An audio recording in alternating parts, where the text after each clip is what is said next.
Hey, fatty, I present to you, fat pegs, the Carb Day weight loss diet.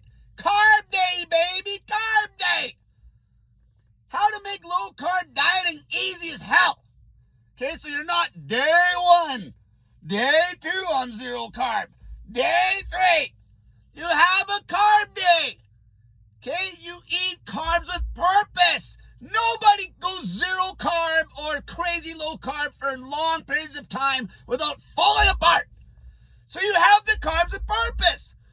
So what you do is you go 6 days on a normal old school low carb diet. Meat and low carb vegetables. Meat and low carb vegetables. Okay, if you want to count the grams of carbs, you're probably going to be under 50 grams. Somewhere around there. Meat and low carb vegetables.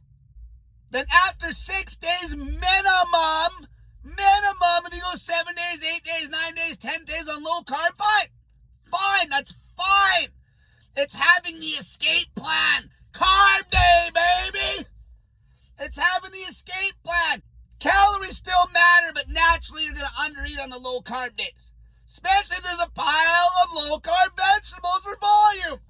And then you get in your snake juice, keep the salts cranked, because when you're low carbonate, you dump salt like crazy. You crank the snake juice. 6 days minimum on the low carb.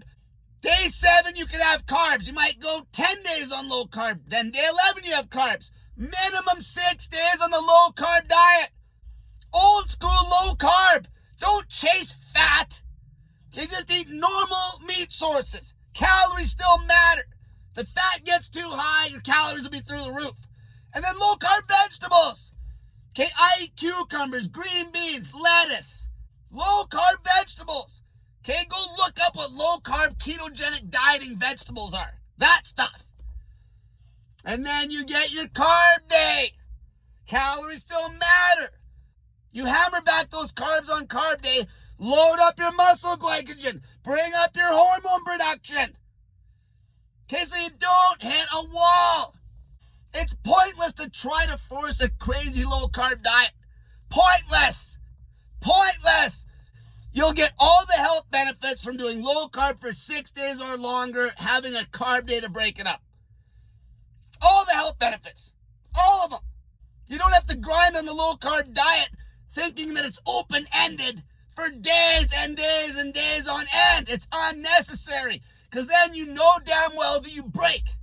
You end up breaking eating piles of junk for days in a row. If you have the carb day built in with purpose, it'll allow you to sustain the low carb diet basically most of the time for as long as you want.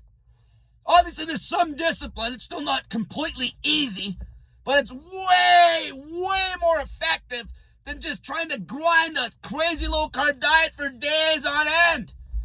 Carb day, baby, carb day. 6 days minimum on an old-school, normal-looking, low-carb diet, meat and low-carb vegetables. If you're counting the carb grams, you want to be under 50, 20 to 50. Okay, 20 is better than 0. It's amazing how even 20 grams of carbs makes those low carb days so much more sustainable with the 20 grams of carbs coming from vegetables compared to some dumbass zero carb diet.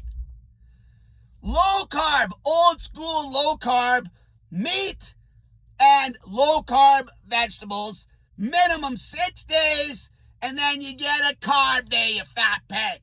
Okay, if you go longer than 6 days, fine, you might go 2 weeks on the low carb. And then carb day. Then you won't downregulate the shit out of your thyroid and hit a wall. You can build muscle and lose fat at the same time. You're not going to have any inflammation at all, only carbing up once a week at all. My routine right now is exactly what I just told you. Low carb, 6 days a week minimum, meat and vegetables, low carb vegetables, and then a carb day, you fat pig. Until next time, stop making a low-carb diet next to impossible to follow without binging. Add a carb day, fatty!